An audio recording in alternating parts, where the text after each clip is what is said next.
ನಮಸ್ಕಾರ. Public express ನ್ಯೂಸ್ಗೆ ಸ್ವಾಗತ. ನಾನು ಸುಚಿತ್ರಾ. ಮೊದಲಿಗೆ ಹೆಡ್ಲೈನ್ಸ್.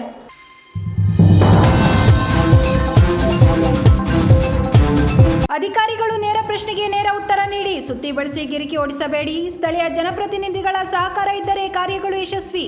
ಜಿಲ್ಲಾ ಪಂಚಾಯಿತಿ ಕೆಡಿಪಿ ಸಭೆಯಲ್ಲಿ ಕೃಷ್ಣ ಬೈರೇಗೌಡ ಗರಂ.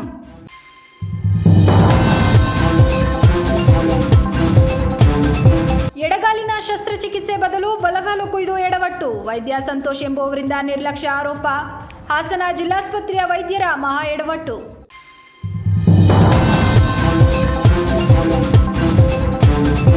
ಮಹಾನಗರ ಪಾಲಿಕೆ ಆವರಣದಲ್ಲಿ 14ನೇ ವರ್ಷದ ಪೌರ ಕಾರ್ಮಿಕರ ದಿನಾಚರಣೆ. ಪೌರ ಕಾರ್ಮಿಕರ ನಿಸ್ವಾರ್ಥ ಸೇವೆ ಮಾಡುತ್ತಿರುವುದು ತಮ್ಮೆಲ್ಲರಿಗೂ ಶ್ಲಾಘನೀಯ.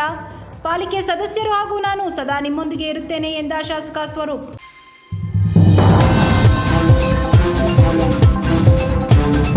ಜಿಲ್ಲಾ ಪಂಚಾಯಿತಿಯ ಹೊಯ್ಸಳ ಸಭಾಂಗಣದಲ್ಲಿ ಜಿಲ್ಲಾ ಉಸ್ತುವಾರಿ ಸಚಿವ ಕೃಷ್ಣ ಬೈರೇಗೌಡರ ನೇತೃತ್ವದಲ್ಲಿ ಕೆಡಿಪಿ ಸಭೆ ಜರುಗಿತು. ಜಿಲ್ಲಾ ಪ್ರಗತಿ ಪರಿಶೀಲನಾ ಸಭೆಯಲ್ಲಿ ಕಂದಾಯ ಸಚಿವರಾದ ಕೃಷ್ಣ ಬೈರೇಗೌಡರವರು ಜಿಲ್ಲಾ ಆರೋಗ್ಯ ಅಧಿಕಾರಿ ಮತ್ತು ಹಿಮ್ಸ್ ನಿರ್ದೇಶಕರೊಂದಿಗೆ ಆರೋಗ್ಯ ಕ್ಷೇತ್ರಕ್ಕೆ ಸಂಬಂಧಿಸಿದಂತೆ ಸಮಗ್ರ ಮಾಹಿತಿ ಪಡೆದರು.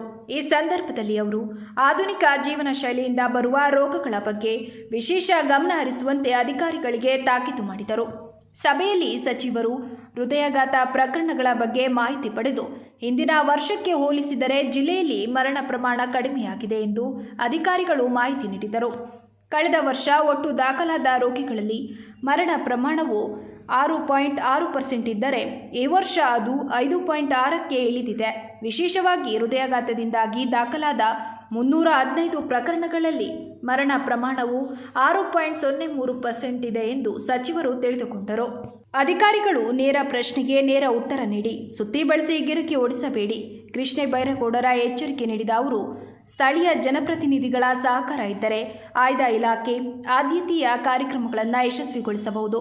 ಇಲ್ಲದಿದ್ದರೆ ಇದು ಸಹ ತೌಡು ಕುಟ್ಟುವ ಕಾರ್ಯಕ್ರಮವಾದೀತು ಎಂದರು.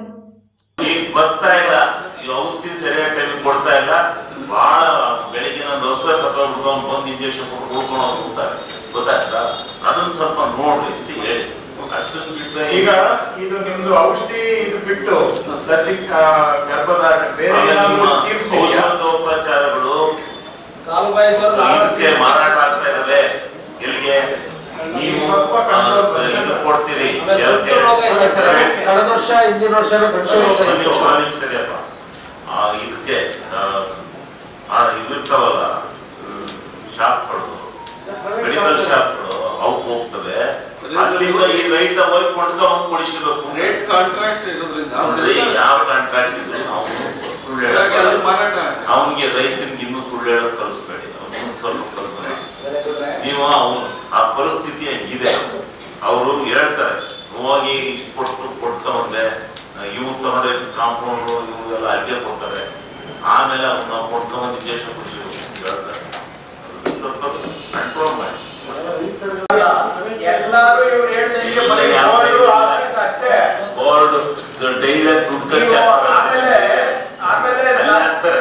ಸೊಸೈಟಿ ಅಷ್ಟೇ. ನನ್ನ ತೋಟದ ಹೇಳ್ತಾ ಇದ್ದೀನಿ. ಆಮೇಲೆ ನಾನು ಹೆಂಡತಿ ನಮ್ಮ ತಾಯಿಗೆ ಕೇಳಿದ್ರು, ಯಾಕೆ ಗೌರ್ಮೆಂಟ್ ಅವರು ನಮ್ಮದು ನಿಮ್ಮಷ್ಟೇ ಸ್ಟ್ರಾಂಗ್ ಬಾಂಬಲ್ ಇದೆ, ಇದು ಬೋಂಬಲ್ ಇದೆ, ಯಾರು ಬಂದ್ ಮಾಡಲ್ವಾ ಅಂದ್ರೆ ಇಲ್ಲ, ಅವ್ರಿಗೆ ಫೋನ್ ಮಾಡಿದ್ರೆ ಅವರು ಇವ್ರನ್ನ ಕಾಂಟ್ಯಾಕ್ಟ್ ಮಾಡಿ ಅಂತ ಹೇಳ್ತಾರೆ. ಡಾಕ್ಟರ್ಸ್ ಬರ್ತಾ ಇರೋದು ಇರೋರು ಏನ್ ಮಾಡ್ತಾ ಇದ್ದಾರೆ ಅಲ್ಲಿ ನಮ್ಮ ಊರ ಹತ್ರ ನಮ್ಮ ಹೋಬಳಿ ಹೆಡ್ ಕ್ವಾರ್ಟರ್ಸ್ ಅಲ್ಲಿ ಇವತ್ತಲ್ಲ 40 ವರ್ಷದಿಂದ ಪ್ರಾಥಮಿಕ ಪಶು ಆರೋಗ್ಯ ಕೇಂದ್ರ ಇದೆ. ಡಾಕ್ಟ್ರು ಇದ್ದಾರೆ. ಯಾವ ಡಾಕ್ಟ್ರು ಬಂದು ಏನು ನೋಡಿಲ್ಲ. ಗರ್ಭಧಾರಣೆಗೆ ಕೂಡ ಒಬ್ಬ ಹೆಂಗಸು ಒಂದು ಸ್ಕೂಟರ್ ಬಂದ್ಬಿಟ್ಟು ಆಯ್ತು ಪ್ರೈವೇಟ್ ಬಂದು ರಾತ್ರಿ ಎಷ್ಟೊತ್ತಾದ್ರೂ ಸರಿ ಬಂದು ಆಯಮ್ಮ ಗರ್ಭಧಾರಣೆ ಮಾಡಿ ಹೋಗ್ತಾರೆ. ಇವ್ರು ಯಾರು ಬರೋದಿಲ್ಲ. ಇವ್ರು ಹೇಳ್ದಂಗೆ ಈಗ ಪಶು ಆರೈಕೆಗೂ ಕೂಡ ಆರೋಗ್ಯ ಆರೈಕೆಗೂ ಕೂಡ ಹೆಚ್ಚಾಗಿ ಪ್ರೈವೇಟ್ ನವರೇ ಬಂದ್ ಮಾಡ್ತಾ ಇದ್ದಾರೆ ಬಿಟ್ರೆ ಇವ್ರದ್ದು ನಾನು ಕೇಳಿದೆ, ಏನಾದ್ರು ಇದ್ದು ಇವ್ರದ್ದು ಹೆಲ್ತ್ ಸೆಂಟರ್ಗೆ ಫೋನ್ ಮಾಡಿದ್ರೆ ಅವರೇ ನಂಬರ್ ಕೊಡ್ತಾರಂತೆ, ಇಂಥವ್ರು ಕಾಂಟ್ಯಾಕ್ಟ್ ಮಾಡಿ ಅಂತ. ಬೇರೆ ವರ್ಷ ಹೇಳ್ತಾ ಇಲ್ಲ. ನಮ್ಮ ಕುಟುಂಬದ್ದು ನಮ್ಮ ವ್ಯವಸಾಯದ ಪರಿಸ್ಥಿತಿ ಹೇಳ್ತಾ ಇಲ್ಲ. ನಮಗೂ ಗೋಕುಲಿಂದಾನು ಬರಲ್ಲ, ಇವರು ಬರಲ್ಲ. ಹಾಲು ಉತ್ಪಾದನೆ ಜೊತೆಗೆ ಕುರಿ ಸಾಕಾಣಿಕೆ ಇವೆರಡೂ ಕೂಡ ರೈತರಿಗೆ ಒಂದಷ್ಟು ಮುಸ್ಕಾರಕ್ಕೆ ಅವಕಾಶ ಆಗಿದೆ. ಅಂತ ಸೆಕ್ಟರ್ ಅಲ್ಲಿ ಇದಕ್ಕೆ ಬೇರೆ ಯಾವುದೋ ಎಲ್ಲ ಇಟ್ ಅಂಡ್ ಮಿಸ್ಸು ಅಗ್ರಿಕಲ್ಚರ್ ಅಲ್ಲಿ ಎಲ್ಲ ವರ್ಷದ ಕೊನೆಗೆ ಲೆಕ್ಕ ಹಾಕಿದ್ರೆ ಉಳಿದಿದ್ಯಾ ಮೇಲ್ ಬಂದಿದ್ಯಾ ಗೊತ್ತಾಗಲ್ಲ. ಎರಡಕ್ಕೂ ವ್ಯತ್ಯಾಸ ಇಲ್ಲ. ಮಾಡ್ಬೇಕು ಮಾಡ್ತಾ ಇದ್ದಾರೆ ಅಷ್ಟೇ, ಮಾಡ್ಬೇಕು ಮಾಡ್ತಾ ಇದ್ದಾರೆ. ಆದ್ರೆ ಇದ್ರಲ್ಲಿ ಪಕ್ಕ ಲೆಕ್ಕ ಹಾಕ್ಬೋದು, ಉಳಿತಾಯನೂ ಲೆಕ್ಕ ಹಾಕ್ಬೋದು, ಖರ್ಚು ಲೆಕ್ಕ ಹಾಕ್ಬೋದು, ಏನು ಬಂತ ಮೇಲ್ ಬಂತ ಕೈಗೆ ಬಂತ ಅದು ಲೆಕ್ಕ ಹಾಕ್ಬೋದು. ಏನೋ ಒಂದಷ್ಟು ರೈತರಿಗೆ ತೋಟಗಾರಿಕೆ ಅಥವಾ ಕೃಷಿ ಕೈ ಕೊಟ್ಟರು ಕೂಡ ಅವ್ರನ್ನ ಇದು ಎತ್ತಿ ಹಿಡ್ಕೊಂಡಿದೆ ಇಲ್ಲಿವರೆಗೆ. ಇಂಥ ಸೆಕ್ಟರ್, ಕ್ರಿಟಿಕಲ್ ಸೆಕ್ಟರ್, ಇದ್ರ ಇಂಪಾರ್ಟೆನ್ಸ್ ನಿಮ್ಗೂ ಗೊತ್ತಿಲ್ಲ. ನೀವು ಮಾಡ್ಬೇಕು ಮಾಡ್ತಾ ಇದ್ದೀರಿ. ಅವ್ರು ಹೇಳ್ದಂಗೆ ಸ್ವಲ್ಪ ಅರ್ಥ ಮಾಡ್ಕೊಂಡು ಸ್ವಲ್ಪ ಮೋಟಿವೇಟ್ ಮಾಡಿ ರೈತರಿಗೆ ರೆಸ್ಪಾಂಡ್ ಮಾಡೋರು ಮಾಡಿ. ನೀವು ಇಲ್ಲಿ ನಾವು ಕೇಳೋದು ನೀವು ಹೇಳೋದು ನೀವು ಎಲ್ಲ ನಾವು ಬಹಳ ನೋಡಿದೀವಿ ಬಿಡ್ರಿ KDP ಮೀಟಿಂಗ್ಗಳು ಅಂತ ನಿಮ್ ತಲೆಯಲ್ಲಿ ಇರ್ತದೆ. ನೀವು ಗ್ರೌಂಡ್ ಲೆವೆಲ್ ಅಲ್ಲಿ ಏನಿದೆ ಫೀಡ್ಬ್ಯಾಕ್ ನಮಗೂ ಇದೆ. ಎಲ್ಲ ಇವತ್ತು ಪ್ರೈವೇಟ್ ಡಾಕ್ಟರ್ಸ್ ಮೇಲೆ ಪ್ರೈವೇಟ್ ನರ್ಸ್ಗಳ ಮೇಲೆ ಡಿಪೆಂಡ್ ಆಗುವಂತ ಪರಿಸ್ಥಿತಿ ಬಂದಿದೆ. ನಿಮ್ಗೆ ಅದು ಕಾಣದೇ ಇಲ್ಲ. ಬಿಕಾಸ್ ನೀವು ಮೈಂಡ್ ನಿಮ್ದು ಆತರ ಸೆಲೆಕ್ಟ್ ಆಗ್ಬಿಟ್ಟಿರುತ್ತೆ. ಆ ವಿಷಯಗಳು ನಿಮ್ ಗಮನಕ್ಕೂ ಬರಲ್ಲ. ನಾವ್ ಹೇಳಿದ್ರೆ ನೀವು ಇಲ್ಲ ಇವೇನೋ ಮಾತಾಡ್ತಾರೆ ಅನ್ಕೊಳ್ತೀರಾ. ಆದ್ರೆ ಎಷ್ಟು ಮಟ್ಟಿಗೆ ಸರ್ವಿಸ್ ಕೊಡ್ಬೇಕು ಅಷ್ಟು ಆಗ್ತಾ ಇದೆ. ನಾನೀಗ ಜಾಸ್ತಿ ಹೇಳಲಿಕ್ಕೆ ಹೋಗೋದಿಲ್ಲ, ಯಾಕಂದ್ರೆ ಬರೀ ಉಪದೇಶ ಮಾಡಿದ್ರೆ ಅದು ನಿಮ್ ತಲೆಗೆ ಹೋಗೋದಿಲ್ಲ. ಅದನ್ನ ಕರೆಕ್ಟ್ ಆಗಿ ಮಾಡಂಗಿದ್ರೆ ನಾವು ಮಾತಾಡ್ಬೇಕು. ಅಟ್ಲೀಸ್ಟ್ ಇದನ್ನ ಸೆಂಟಿಮೆಂಟ್ ಈ ರೀತಿ ಇದೆ, ಅದನ್ನ ಅರ್ಥ ಮಾಡ್ಕೊಂಡು ಸ್ವಲ್ಪ ನೀವು ರೈತರಿಗೆ ಎಲ್ಲ ಪ್ರೈವೇಟ್ ಸೆಕ್ಟರ್ ಮೇಲೆ ಡಿಪೆಂಡ್ ಆಗೋ ಪರಿಸ್ಥಿತಿ ಆಗಿದೆ. ಸ್ವಲ್ಪ ಅವ್ರು ಹೇಳಿದ್ದೆ ನಾವು ನಿಮ್ಮವ್ರಿಗೆ ಟೈಮ್ ಟು ಟೈಮ್ ಹೋಗಿ ನೋಡೋ ಹಾಗೆ ಮಾಡಿದ್ರು. ನೀವು CO ಇದ್ರ ಕಡೆ ಎಡಗಾಲಿನ ಶಸ್ತ್ರಚಿಕಿತ್ಸೆ ಬದಲು ಬಲಗಾಲಿನ ಶಸ್ತ್ರಚಿಕಿತ್ಸೆ ನಡೆಸಿ ವೈದ್ಯರು ಎಡವಟ್ಟು ಮಾಡಿರುವ ಘಟನೆ ಹಾಸನದ ಏಮ್ಸ್ ಆಸ್ಪತ್ರೆಯಲ್ಲಿ ನಡೆದಿದೆ. ಬಲಗಾಲೆಲ್ಲ ಇದು ಎಡಗಾಲೇನೆ. ಮಾರ್ಕ್ ಮಾಡಬೇಕಾದ್ರೆ ತಪ್ಪು ಮಾಡಿದ್ದಾರೆ. ನಾವು ತೆಗ್ದಿದೀವಿ ಅಂತ ತೋರಿಸಿ ಓಕೆ ಓಕೆ ಸರ್ ಮಿಸ್ ಆಗಿದೆ ಸರ್. ನಾನು ಪಕ್ಕದ ಬೆಡ್ ಅವರು ಸರ್ ಇಲ್ಲ ಸರ್ ನಾವು ಮಾತಾಡೋಣ. ನಾನೇ ಇವತ್ತು ಇವ್ರಿಗೆ ಆಗಿರೋದು ನಾಳೆ ನಮ್ಮ ಕೈಗೂ ಆಗುತ್ತೆ. ಈಗ ನಮ್ಮ ಕೈಗೂ ಸರ್ ನೀವು ನಂಬ್ತೀರಾ ಬಿಡ್ತೀರಾ ಸರ್. 4 ಸ್ಕ್ಯಾನಿಂಗ್ ಬರ್ದಿದ್ದಾರೆ ಸರ್. ಒಬ್ರು ಇರಲ್ಲ, 50 ಜನ ಇರ್ತಾರೆ. 3 ಜನ ಇರ್ಲಿ, ಅವ್ರು ಹೆಂಗ್ ಹೇಳ್ತಾರೆ ಸರ್? ಯಾವ ತರ ಮಾತಾಡ್ತಾರೆ ಸರ್ ಅವರು? ಏನು ಸುಮ್ಮನೆ ಬ್ಲೇಡಲ್ಲಿ ಕುಯ್ದಿರ್ತಾರಂತೆ. ಬ್ಲೇಡಲ್ಲಿ ಹಾಕರ ಅವ್ರಿಗೂ ಹಿಂಗೆ ಕುಯ್ದು ಹಾಕ್ಬೇಕು ಅಲ್ಲಿ ಹೊಲ್ಗೆನ. ಬಡವರು ಅಂದ್ರೆ ಏನು ಅಂತ ತಿಳ್ಕೊಬಿಟ್ಟವ್ರು ಇಲ್ಲ ಇವರೆಲ್ಲ. ಅವ್ರ ತಾಯಿಗೋ ಅವ್ರ ತಂಗಿಗೋ ಮಕ್ಳಿಗೋ ಆಗ್ಬೇಕು ಇದೆಲ್ಲ.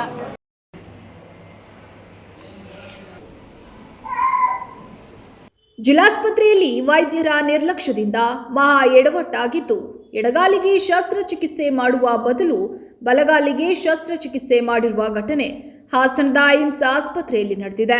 ಚಿಕ್ಕಮಗಳೂರು ಜಿಲ್ಲೆಯ ಬೂಚನಹಳ್ಳಿ ಕಾವಲಿನ ಜ್ಯೋತಿ ಎಂಬ ಮಹಿಳೆಗೆ 2.5 ವರ್ಷದ ಹಿಂದೆ ಅಪಘಾತವಾದ ಹಿನ್ನೆಲೆ ತನ್ನ ಎಡಗಾಲಿಗೆ ಶಸ್ತ್ರಚಿಕಿತ್ಸೆ ಮಾಡಿಸಿ ರಾಡನ್ನು ಅಳವಡಿಸಲಾಗಿತ್ತು. ಇದರಿಂದ ಕಾಲಿಗೆ ನೋವು ಕಾಣಿಸಿಕೊಳ್ಳುತ್ತಿದ್ದ ಪರಿಣಾಮ ರಾಡ್ ತೆಗೆಸುವಂತೆ ವೈದ್ಯರು ಸೂಚಿಸಿದ್ದರು.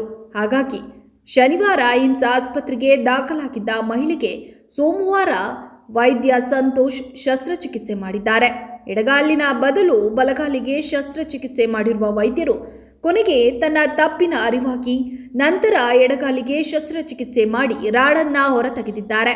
ಇದರ ಪರಿಣಾಮ ಮಹಿಳೆಗೆ 2 ಕಾಲಿಗೂ ಶಸ್ತ್ರಚಿಕಿತ್ಸೆಯಾಗಿದ್ದು, ಮಹಿಳೆಗೆ ನಡೆದಾಡಲು ಸಾಧ್ಯವಾಗದೆ ನೋವಿನಲ್ಲಿ ನರಳುತ್ತಿದ್ದಾರೆ. ವೈದ್ಯರ ನಿರ್ಲಕ್ಷ್ಯದಿಂದ ತಮಗಾಗಿರುವ ನೋವಿಗೆ ಕಣ್ಣೀರಿಡುತ್ತಿರುವ ಜ್ಯೋತಿ ಹಾಗೂ ಕುಟುಂಬಸ್ಥರು ಸೂಕ್ತ ಪರಿಹಾರ ನೀಡುವಂತೆ ಒತ್ತಾಯಿಸಿದ್ದಾರೆ.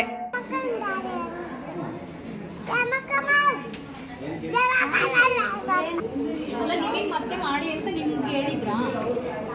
ಅವ್ರಿಗೆ ಕಳಿಸೋರೆ ಇವಾಗ ತೋರಿಸೋದು. ಮುಂಚೆ ಏನಿಲ್ಲ, ಮುಂಚೆ ಹಿಂಗಾಗಿದೆ ಇದನ್ನು ಮಾಡಿಸ್ಕೊಳ್ಳಿ ಅಂತ ಏನು ಹೇಳಿರಲಿಲ್ಲ. ಇವಾಗ ಮಾಡಕ್ಕೆ ಬಂದವರು.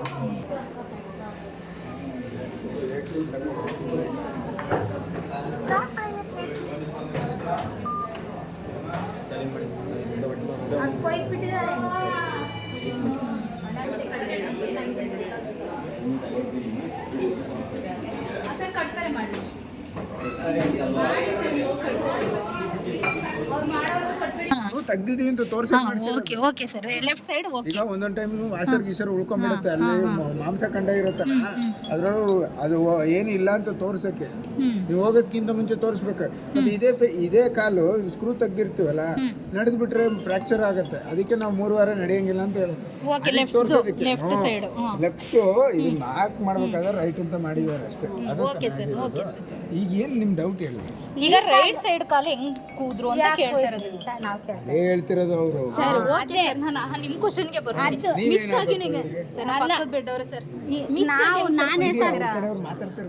ಇಲ್ಲ ಸರ್ ನಾನೇ ಹೇಳಿದ್ದು ನಾವೇ ಮಾತಾಡ್ತೀವಿ ಬಿಡಿ ಸರ್. ಬೆಳಗ್ಗೆನೂ ಚೆನ್ನಾಗಿ ಹೋಗಿದ್ದಾರೆ ಸರ್. ಸರ್ ಹೇಳಿದ್ರಂತೆ ಮೂಳೆನ ಯಾಕೆ ಹಿಂಗ್ ತಳ್ತಾ ಇದೀರ ಅಂತ ಕೇಳಿದ್ರಂತೆ ಸರ್. ಮೂಳೆನ ಯಾಕೆ ಹಿಂಗ್ ಮಾಡ್ತಿದ್ದೀರಾ ಅಂತ ಕೇಳಿದಿಕ್ಕೆ ಯಾರಿಗೂ ಹೇಳ್ಬಿಡಿ ಮಿಸ್ ಆಗಿ ಕೂದಿದ್ದೀನಿ ಅಂತ ಹೇಳಿದ್ರಂತೆ. ಇವತ್ತು ಇವ್ರಿಗಾಗಿರೋದು ನಾಳೆ ಇನ್ನೊಬ್ರಿಗೂ ಆಗ್ಬಾರ್ದಲ್ವಾ ಸರ್? ಎಷ್ಟು ಮಟ್ಟಿಗೆ ಮಿಸ್ ಅಂಡರ್ಸ್ಟ್ಯಾಂಡಿಂಗ್ ಮಾಡ್ಕೊಂಡಂತೆ. ಯಾರು ಸರ್ ಮಿಸ್ ಅಂಡರ್ಸ್ಟ್ಯಾಂಡ್ ಮಾಡ್ಕೊತಾರೆ ಸರ್? ಯಾರು ಹೇಳಿಲ್ಲ ಸರ್. ಸರ್ ಇವರು ಬೇಕಾದ್ರೆ ಆ ಹುಡುಗಿ ಹತ್ರನೇ ಕೇಳಿ ಹೆಂಗ್ ಟಚ್ ಆಗ್ಬಿಡುತ್ತೆ ಸರ್ ರಾಡ್ ತೆಗೆಯೋದು. ಆಮೇಲೆ ಕೇಳಿದ್ರಂತೆ ಸರ್ ಏನಂದ್ರಂತೆ ಗೊತ್ತಾ, ರಾಡ್ ಇರೋ ಕಾಲು ಯಾವುದು ಅಂತ ಕೇಳಿದ್ರಂತೆ. ಕಾಲ್ ಗೊತ್ತಿರಲ್ವಾ, ಸ್ಕ್ಯಾನ್ ಮಾಡಿರಲ್ವಾ? ಯಪ್ಪ ಬಂದ್ಬಿಟ್ಟು ಎಷ್ಟು ಮಟ್ಟಿಗೆ ಹೇಳ್ತಾ ಐತೆ ಯಪ್ಪ. ಮಿಸ್ ಅಂಡರ್ಸ್ಟ್ಯಾಂಡಿಂಗ್ ಮಾಡ್ಕೊಬಿಟ್ಟವ್ರಂತೆ ಪಕ್ಕದವ್ರು.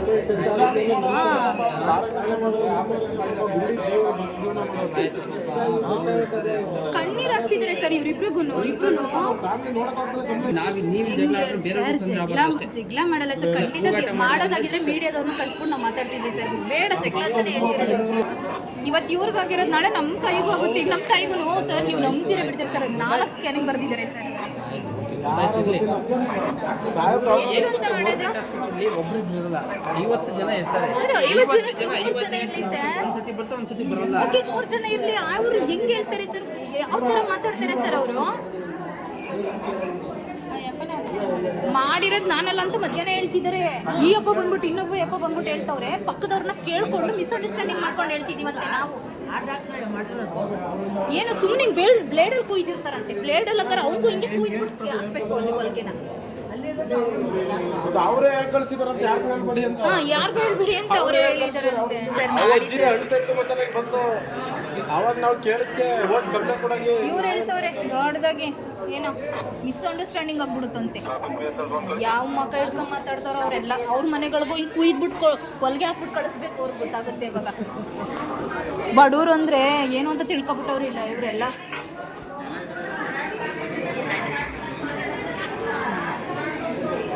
ಅವ್ರ ತಾಯಿಗೋ ಅವ್ರ ತಂಗಿಗೋ ಮಕ್ಳಿಗೋ ಆಗ್ಬೇಕು ಇದೆಲ್ಲ. ಹಾಸನ ಮಹಾನಗರ ಪಾಲಿಕೆ ಆವರಣದಲ್ಲಿ 14ನೇ ವರ್ಷದ ಪೌರ ಕಾರ್ಮಿಕರ ದಿನಾಚರಣೆ ಕಾರ್ಯಕ್ರಮ ಜರುಗಿತು. ಕಾರ್ಯಕ್ರಮವನ್ನು ಉದ್ಘಾಟಿಸಿ ಮಾತನಾಡಿದ ಶಾಸಕ ಸ್ವರೂಪ್ ಪ್ರಕಾಶ್, ಪೌರ ಕಾರ್ಮಿಕರು ನಿಸ್ವಾರ್ಥ ಸೇವೆ ಮಾಡುತ್ತಿರುವುದು ನಮ್ಮೆಲ್ಲರಿಗೂ ಶ್ಲಾಘನೀಯ. ನಿಮ್ಮ ಈ ಸೇವೆಗೆ ಹಾಸನದ ಜನತೆ ಚಿರಋಣಿಯಾಗಿ ಇರುತ್ತೇವೆ. ನಿಮ್ಮೆಲ್ಲ ಬೇಡಿಕೆ ಈಡೇರಿಸುವಲ್ಲಿ ನಾವು ಹಾಗೂ ಪಾಲಿಕೆ ಸದಸ್ಯರು ನಿಮ್ಮೊಂದಿಗೆ ಇರುತ್ತೇವೆ ಎಂದು ತಿಳಿಸಿದರು.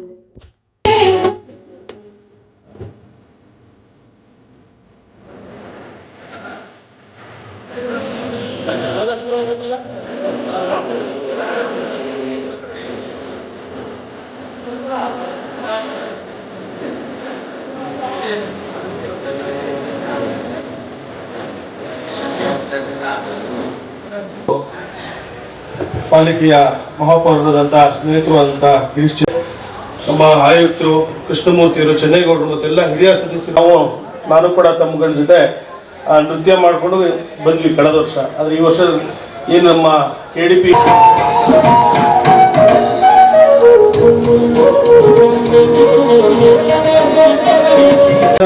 ನಗರಕ್ಕೆ, ಅದು ವಿಶೇಷವಾಗಿ ನಮ್ಮ ಹಾಸನ ನಗರ ಇತಿಹಾಸ ಇರುವಂತಹ ಹಾಸನ ನಗರ ಮತ್ತು ಆ ನಗರ ಪಾಲಿಕೆ ಇದಾಗಲೇ ಸುಮಾರು 50-60 ವರ್ಷಕ್ಕಿಂತ ಹೆಚ್ಚು ನಮ್ಮ ಬಿಲ್ಡಿಂಗ್ ಅಂತ ಕಾಣ್ತದೆ. ಯಾಕೆಂದ್ರೆ ಹಿಂದೆ ನಮ್ಮ ತಂದೆ ದಿವಂಗತ HS ಪ್ರಕಾಶ್ ಅವರು ಕೂಡ ಅಧ್ಯಕ್ಷರಾಗಿ ಇಲ್ಲಿ ಸೇವೆ ಸಲ್ಲಿಸಿದರೆ.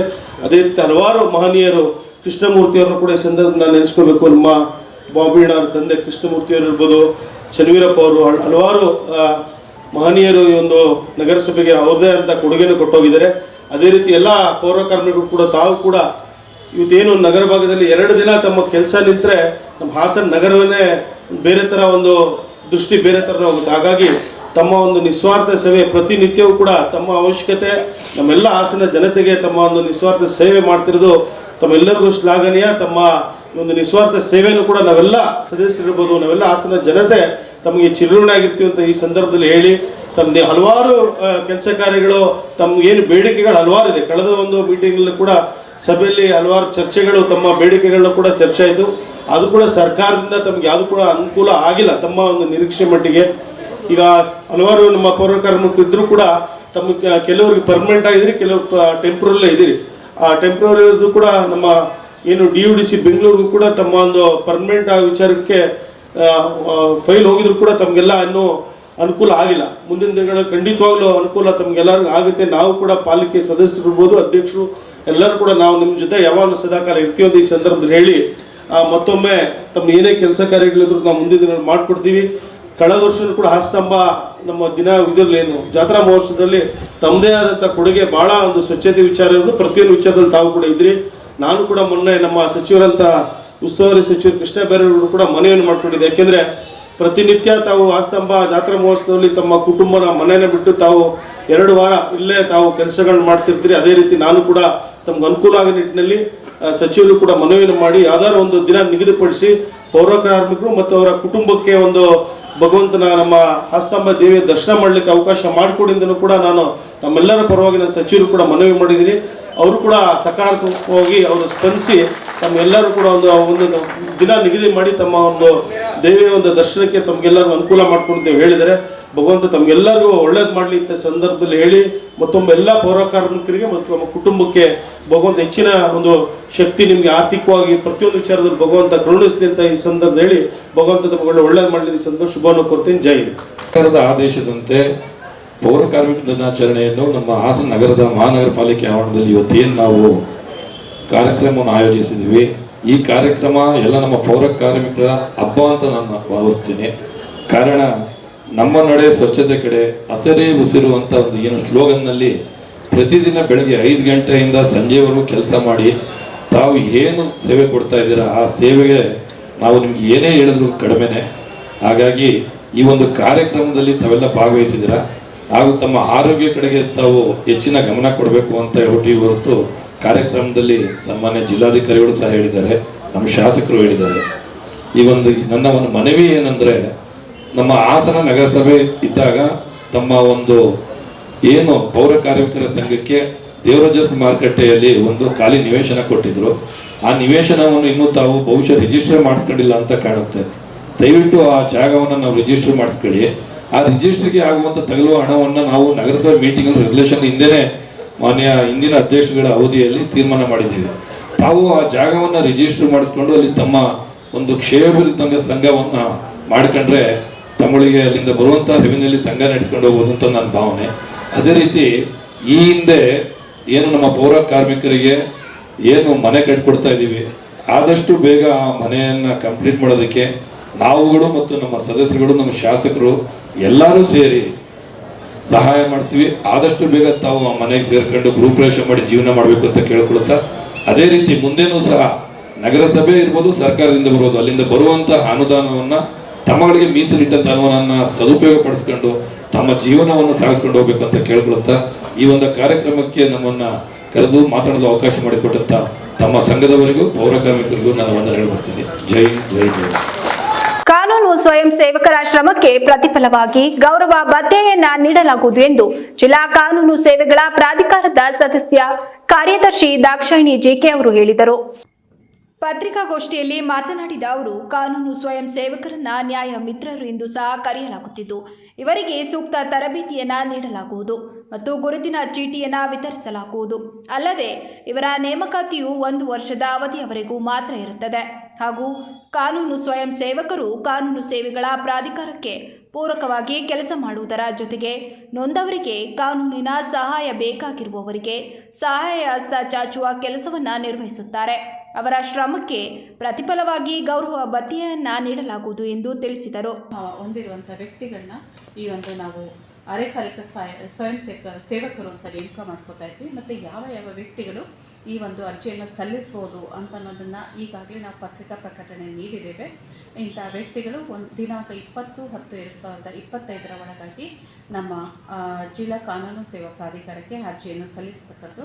ನಂತರ ಅವರಿಗೆ ಈ ಸಂಬಂಧ ಇಂಟರ್ವ್ಯೂ ವೈವಾ ಕೂಡ ನಡೆಸಿ ನಾವು ಅವರನ್ನು ಆಯ್ಕೆ ಮಾಡಿ ಅವರಿಗೆ ತರಬೇತಿಯನ್ನು ಕೂಡ ನಮ್ಮ ಕರ್ನಾಟಕ ಕಾನೂನು ಸೇವಾ ಪ್ರಾಧಿಕಾರದಿಂದ ನೀಡಲಾಗುತ್ತದೆ. ನಂತರ ಅವರಿಗೆ ನಮ್ಮ ಕರ್ನಾಟಕ ಸೇವಾ ಪ್ರಾಧಿಕಾರ ವತಿಯಿಂದ ID ಕಾರ್ಡ್ಗಳನ್ನು ಕೂಡ ವಿತರಿಸಲಾಗುತ್ತದೆ. ಇದರ ಉದ್ದೇಶ ಏನಂತಂದರೆ ಸಮಾಜದ ಒಂದು ಕಟ್ಟಕಡೆಯ ವ್ಯಕ್ತಿಗೂ ನ್ಯಾಯ ಸಿಗಬೇಕು ಅನ್ನುವ ನಿಟ್ಟಿನಲ್ಲಿ, ಮತ್ತು ಹೇಗೆ ಒಂದು ಆರೋಗ್ಯ ಇಲಾಖೆಯಿಂದ ಸ್ವಯಂ ಆಶಾ ಕಾರ್ಯಕರ್ತರು ಕೆಲಸ ಮಾಡ್ತಾ ಇದ್ದಾರೆ, ಅದೇ ನಿಟ್ಟಿನಲ್ಲಿ ನಮ್ಮ ನ್ಯಾಯ ಮಿತ್ರರು ಅಂತ ಹೇಳಿ ನಾವು ಅರೆಕಾಲಿಕ ಸ್ವಯಂ ಸೇವಕರನ್ನು ನೇಮಕ ಮಾಡಿಕೊಳ್ಳುವ ಒಂದು ಪ್ರಕ್ರಿಯೆಯನ್ನು ಹಮ್ಮಿಕೊಂಡಿದ್ದೇವೆ.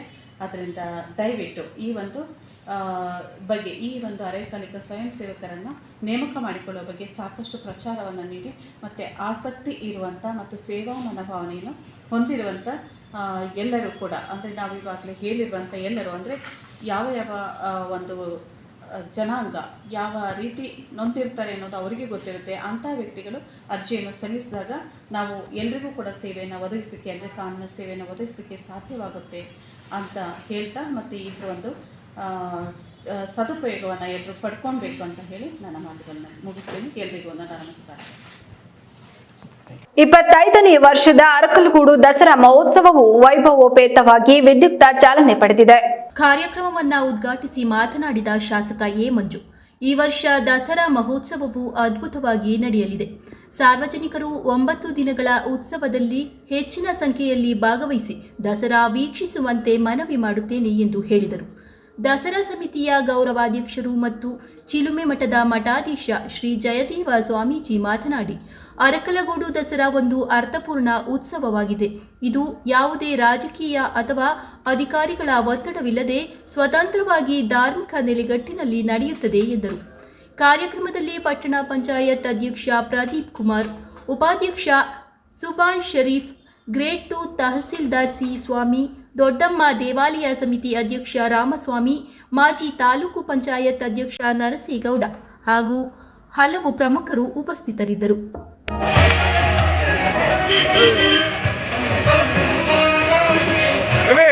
ಇನ್ನೇ ಇಂಕ ಕೈಯಲ್ಲಿ ನೀಡಬೇಡ, ಸುಮ್ಮನೆ ನಿಂತ ಸಾಕು.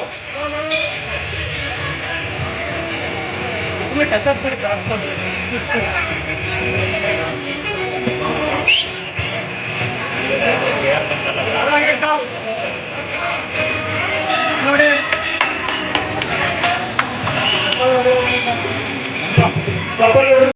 ಯಾಕಂದ್ರೆ ಬೆಳ್ಳಿ ಮಹೋತ್ಸವ ಆಗಿರೋದ್ರಿಂದ ಈ ಒಂದು ಅರಕಲಗೂಡು ದಸರಾ ಅದನ್ನ ಯಶಸ್ವಿಯಾಗಲಿ ಅಂತ ಆ ದೊಡ್ಡಮ್ಮನಲ್ಲಿ ಪ್ರಾರ್ಥನೆಯನ್ನ ಮಾಡ್ಕೊಳ್ತಾ ಕಾರ್ಯಕ್ರಮ ಮುಂದುವರಿಸಲು ಆಹ್ವಾನಿಸಿದಂತ ನಮ್ಮ ನಿಮ್ಮೆಲ್ಲರ ಜನಪ್ರಿಯ ನಾಯಕರು, ಶಾಸಕರು ಆಗಿರುವಂತಹ ಶ್ರೀಯುತ ಎ ಮಂಜು ಸಾಹೇಬರಿಗೆ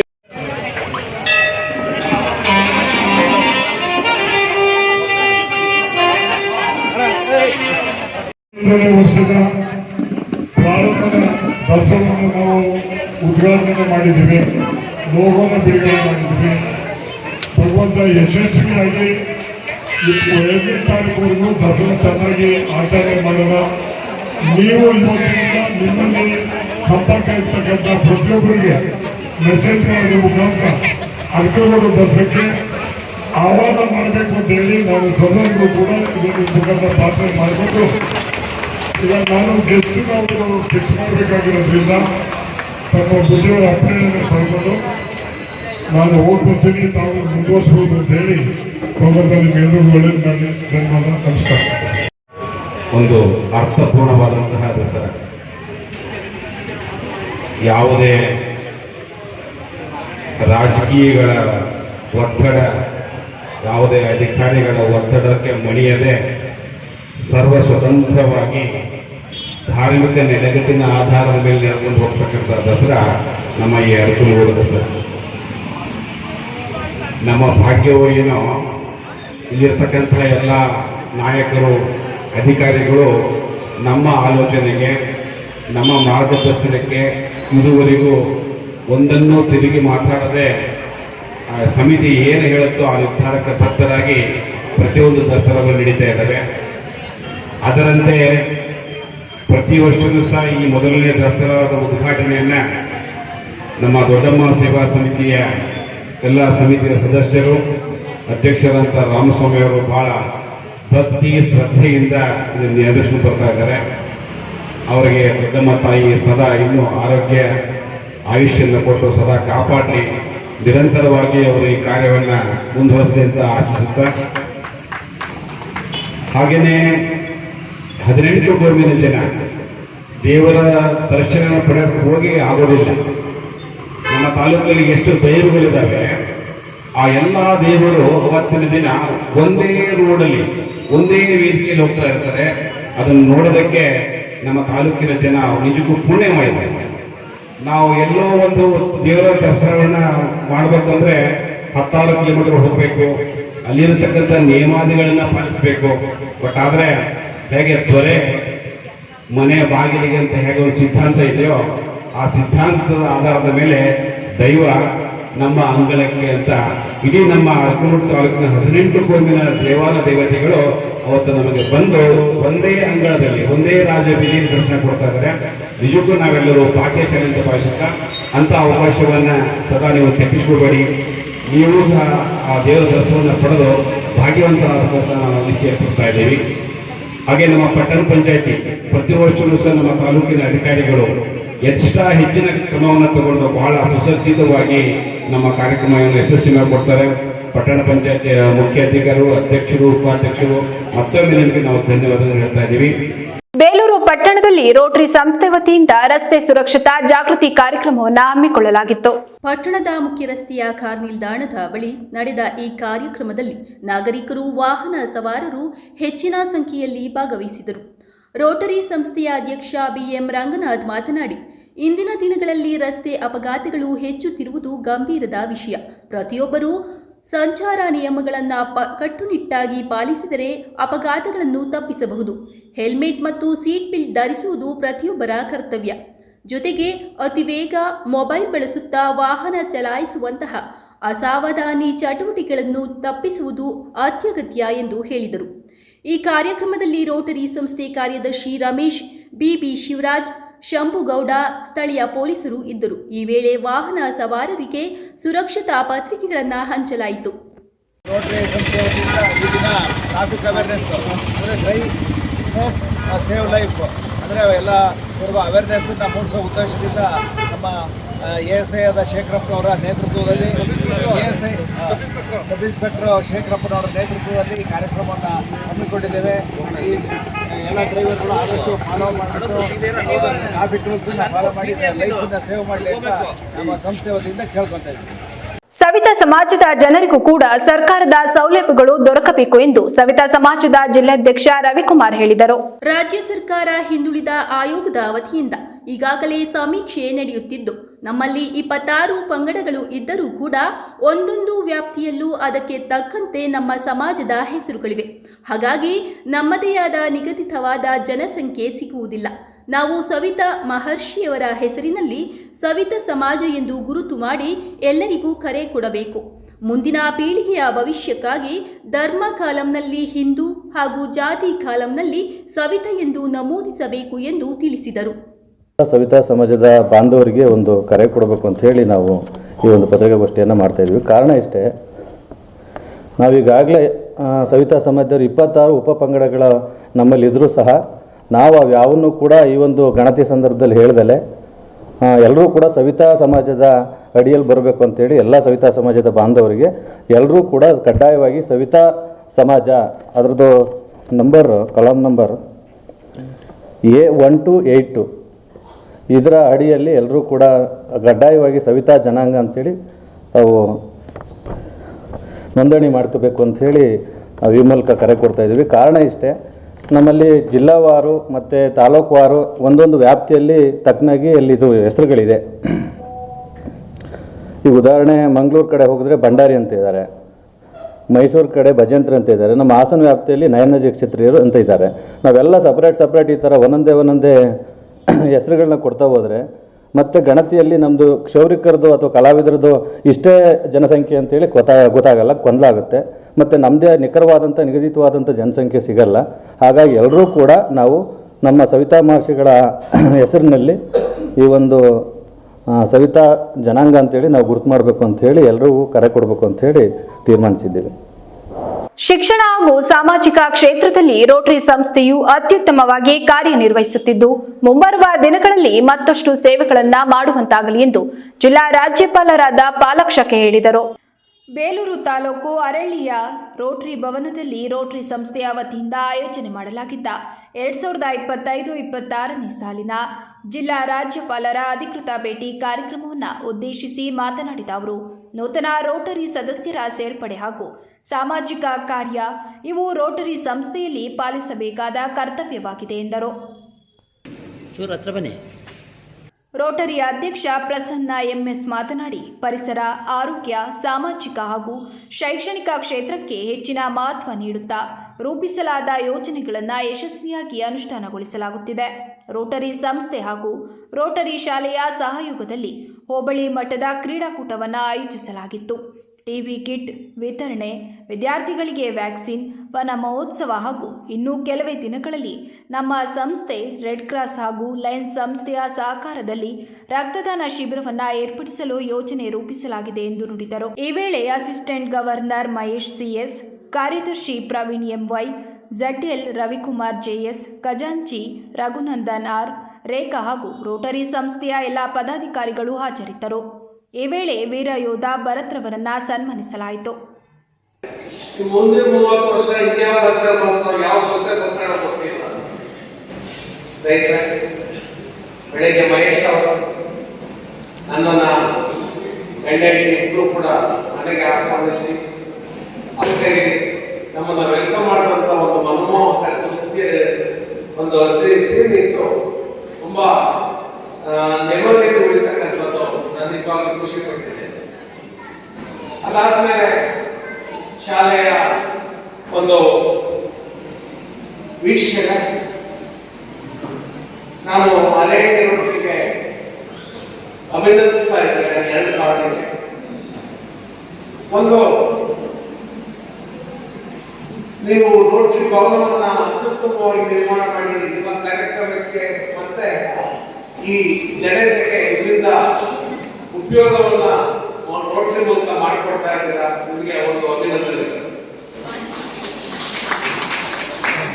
ಎರಡನೇದನ್ನು ನಿಮ್ಮ ರೋಟರಿಯವರು ಮತ್ತೆ ಸಾರ್ವಜನಿಕರಿಂದ ಒಂದು ರೋಟರಿ ಶಾಲೆಯನ್ನು ಪ್ರಾರಂಭಿಸಿ ಅತ್ಯುತ್ತಮವಾದ ವಾತಾವರಣವನ್ನು ಕಲ್ಪಿಸಿ ಮುಂದಿನ ಪೀಳಿಗೆಯನ್ನ ನೀವು ತಯಾರು ಮಾಡತಕ್ಕಂಥದ್ದು ನಿಜವಾಗ್ಲೂ ಮೆಚ್ಚಬೇಕಾದಂತ ಕೆಲಸ. ಹೀಗೆ ನಿಮ್ಮನ್ನು ಇನ್ನೊಂದು ಸಾರಿ ಆ ಕೆಲಸಕ್ಕೆ ಅಭಿನಂದಿಸ್ತಾ ಇದ್ದೇನೆ. ಕೊನೆಯಲ್ಲಿ ಮತ್ತೊಮ್ಮೆ ಹೆಡ್ಲೈನ್ಸ್.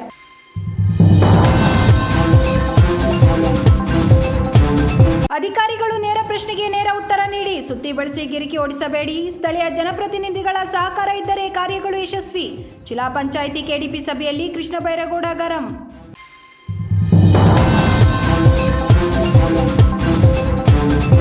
ಎಡಗಾಲಿನ ಶಸ್ತ್ರಚಿಕಿತ್ಸೆ ಬದಲು ಬಲಗಾಲು ಕುಯ್ದು ಎಡವಟ್ಟು. ವೈದ್ಯ ಸಂತೋಷ್ ಎಂಬುವವರಿಂದ ನಿರ್ಲಕ್ಷ್ಯ ಆರೋಪ. ಹಾಸನ ಜಿಲ್ಲಾಸ್ಪತ್ರೆಯ ವೈದ್ಯರ ಮಹಾ ಎಡವಟ್ಟು.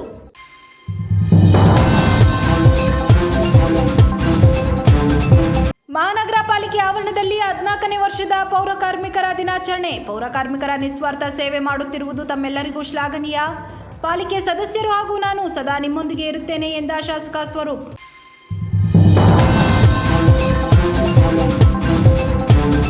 ಇದಿಷ್ಟು ಈವರೆಗಿನ ಪ್ರಮುಖ ಸುದ್ದಿಗಳು. ಸಮಗ್ರ ಸುದ್ದಿಗಳಿಗಾಗಿ ನೋಡ್ತಾ ಇರಿ ಪಬ್ಲಿಕ್ ಎಕ್ಸ್‌ಪ್ರೆಸ್ ಕನ್ನಡ. ಪಯಣ ನಿಮ್ಮೊಂದಿಗೆ.